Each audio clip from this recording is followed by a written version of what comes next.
คณะสปปลาว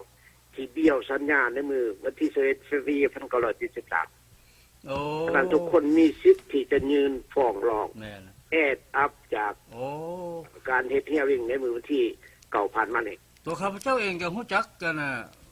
กับผู้นึงแล้วอยู่ดาลัสฟอร์ตเวิร์ธที่ว่าแม่เพิ่นเป็นคนตาบอดเบื้องนึงก็ย้อนนั่นน่ะพวกเขามาคูเข็นเอาเงินอยู่น้ำเหือหั่นแหละเขาน่ะเอาอันนั้นเป็นกรณีที่ดีที่สุดเพราะว่าผู้ใดจะได้รับข้อกรรมโดยวิธีใดก็ตามอาจจะถือขาตายจากกลางแม่น้ำคลองหรืออาจจะคิดระเบิดเราบ่ทันตายเด้แม่ตู้นี่เพิ่นตอนนั้นถูกตาบอดย้อนพวกหานเขาเอาปืนเขามีดแทงตาแล้วนะเพราะว่าเพิ่นบ่อยากเอาเงินให้เขาก็เขาฮู้ว่าเพิ่นมีเงินมีค้ำแล้วเพิ่นมานำเอาอยู่น้ำเหือพี่น่ะเพิ่นก็ได้เอาให้เขาแล้วพาลูกพาหลานมาพ้นบ่ตายแต่เพิ่นยังพิการอยู่เสมอนี่เป็นนั่นน่ะเป็นวิทเนสที่ดีแล้วเพราะว่าผู้นี้บ่ทันตายเว้าได้เป็นวิทเนสที่ดีว่าให้ฟังได้แล้วยังมาทายพวกเพิ่นก็ได้แปลว่าอันผู้ใดสนใจนั่นแปลว่าอยากให้ส่งฟอร์มไปให้อยู่ไสนั่นแล้วก็ขอให้ทางสถานีวิทยุนั่นแปลว่าพยายามลิสต์รายชื่อเขาเจ้าแล้วเพราะว่าพวกเขาจะส่งอันนั้นเอกสาร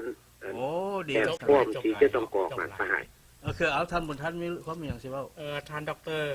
การข้าพเจ้าหันมีความสนใจตรงที่ว่าหันที่ว่ารอศูนย์ก็ข้าพเจ้านี่ยังเป็นห่วงพระมหากษัตริย์ลาวกับพระองค์ข้าแม่ศรีและองค์มกุฎของเฮาอันก็เฮานี่ลืมเพิ่นบ่ได้เด้แล้วผู้ใดสิเฮาจะว่าอยากเพิ่มเติมตัวนี้ผู้ใดสิ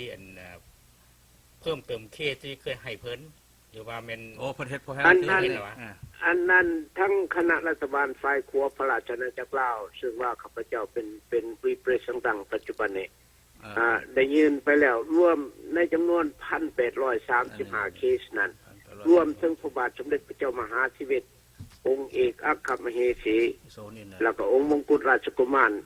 และราชทายาทองค์อื่นๆอีกที่ถือจับไปสมณศักดิ์ตุกที่สูญเสียชีวิตอยู่ในค่ายสัพตุกเมืองเวียงไส้นั้นตลอดถึงข้าราชการทหารตำรวจชั้นผู้ใหญ่แล้วก็ข้าราชการทหารตำรวจประชาชนผู้ซึ่งว่ามีส่วนมาคำว่าถือจับไปสมณะยาวนานจนถึงปัจจุบันนี้บ่ได้กลับคืนสู่ครอบครัวนั้นแต่ว่าข้าพเจ้าได้ส่งยืนฟ้องร้องเป็นที่เรียบร้อยแล้วอยู่ในกรณี class action lawsuit ไปพร้อมๆกันโอเคอันนี้ข้าพเจ้าอยากขอประกาศให้ท่านผู้ฟังพี่น้องลาวทุกคนว่าส่วนนั้นยะแม่ที่ถือกันเป็น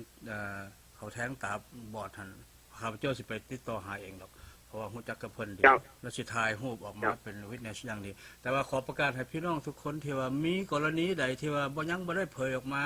ว่ายังบ่มีการการต่อสู้ทั้งศาลนี้ให้ติดต่อมาทางสถานีเฮาก็ได้แล้วน่ะดร.บ่ร้อยเพิ่นสิส่งแอปพลิเคชันมาให้ข้าพเจ้าที่เป็นผู้กำไว้แล้วจังสิเอาไปให้กรอกนำกันเนาะว่ามีมีรูปภาพหรือว่ามีเครื่องข้อมูลต่างๆที่ว่าบ่แม่นเว้ามาล่าๆนะอันนั้นเฮาต้องการมี proof มี picture มีอันนั้นต่างๆแล้วก็ติดขัดมาพร้อมเกี่ยวกับเรื่องอันฟอร์มที่เฮายื่นมันสิถามละเอียดอยู่ในฟอร์มนั้นเหตุการณ์เกิดจังได๋แก่เฮาเป็นจังได๋ความเป็นมาแบบใดอธิบายละเอียดอยู่นั้นถ้ามีภาพประกอบนั้นทรงยืนมาแห่งดีอันนี้เป็น proof เพื่ออยากให้เขาเจ้ารู้จักว่า proof ที่พวกเขาเว้านั้นเป็นความจริงนะอันนี้ก็คือเว้ามาแล้วเนาะท่านผู้ฟังทางบ้านที่ว่าฮู้จักผู้ใดหรือว่าฮู้จักผู้ใดที่มีได้รับบาปกรรมสมัยนั้นหนีจากเมืองลาวมาหั่นหรือว่ามีอะไรเกี่ยวข้องที่ผ่านมาแล้วลูกผัวบ่หรือว่าพ่อหรือแม่ที่ยังบ่ได้เสนอกรณีขึ้นมาให้ศาลเทื่อกรุณาติดต่อมาทางสถานีทางบ้านทางเฮานี่เด้อนำเบอร์โทรศัพท์กันก็อยู่หั่นอยู่ทางจอหั่นแล้วพวกข้าพเจ้าสิเอาฟอร์มจากดร.บ่ร้อยนี้มาแจกจ่ายให้ซอยแล้วก็ข้าพเจ้าสิเป็นผู้ซอยกรอกเนาะเอาเว้าแล้วนี่ก็มีหยังอีกแน่เนาะอันนี้อ้ายที่ว่าคือว่าสิมีการเฉลิมฉลองกันวันที่4นี่มันเพื่อหยังเนาะวันที่เดือน4วันที่2นั่นแปลว่าก็ ที่หนึ่งก็แม่นเพื่อเฉลิมฉลองแต่ว่าเพราะว่าในมือซึ่งว่าพวกเขาเฮ็ด hearing นั่นแต่ว่าก็ถือว่า unexpected แต่ว่าคนมาจากสารทิศแต่ว่าอาจจะได้ information จากพวกเขาแล้วก็จากแหล่งข่าวต่างๆแล้วในมือนั้นหันหมายความว่ามีประชาชนคนลาวแล้วก็พวกมงพวกเมียนพวกขมูพระเจ้านั้นมาสมทบกันประมาณ47ฐานแล้วก็เหลือนั่นหันแต่ว่าเพราะว่าโคตรร่วมมันเต็มคันเต็มแล้วแปลว่าจำเป็นเขาบ่ได้ก็เวลาเฮาเฮ็ดเซสชั่นนั้นแล้วก็เฮาจำเป็นต้องปิดประตูแล้วก็ทุกคนส่งกลับบ้านก็เสียใจนํพวกที่ไปแล้วบ่ได้เข้าไปฟังเฮ็ด hearing statement หรือว่าอะไรต่างๆในมื้อนั้นแต่ว่านอกจากกรณีของเคสของเฮาแล้วแต่ว่าก็มีชาวอเมริกันเคสของชาวอเมริกันเช่นเดียวกันมี2เคสที่federal judge เป็นเฮ็ด hearing กันมื้อนั้นแล้วพวกเฮาเนี่ยเป็นเคสที่2เพราะว่ามันยาวแน่แต่ฉะนั้นพวกเพิ่นจึง proceed เคสของพวกอเมริกันนั่นก่อนแล้วก็พวกเฮาเป็นเคสที่2ในมื้อนั้นคือได้ยินว่าก็ตามมาก็ว่าก็คือได้ยินว่าหนังสือนั่นได้จนได้สุกใส่น่ะสลอไปซั่นบ่อันเอกสารนั้นแปลว่าข้าพเจ้าก็พึงพอใจเพราะว่าที่ข้าพเจ้าเอกสารที่ข้าพเจ้าพิแพร่แปลว่า4-5,000 หน้าน่ะแล้วก็ตกอยู่ในกำมือของทนายความเบิดแล้วก็อันนั้นล่อสุกของเพิ่นน่ะนะเพิ่นแก้เข้าไปอยู่ในศาลนั่นแปลว่าได้ใส่วิว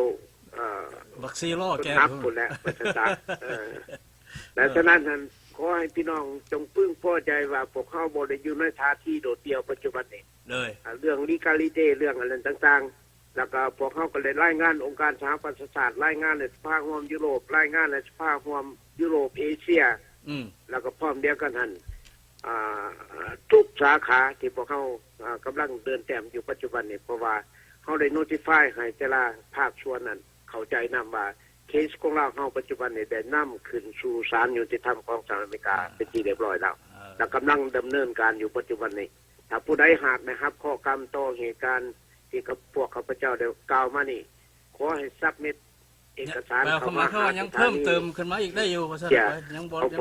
สวยเฮาก็จะพยายาม proceed case ของพวกท่านน่ะ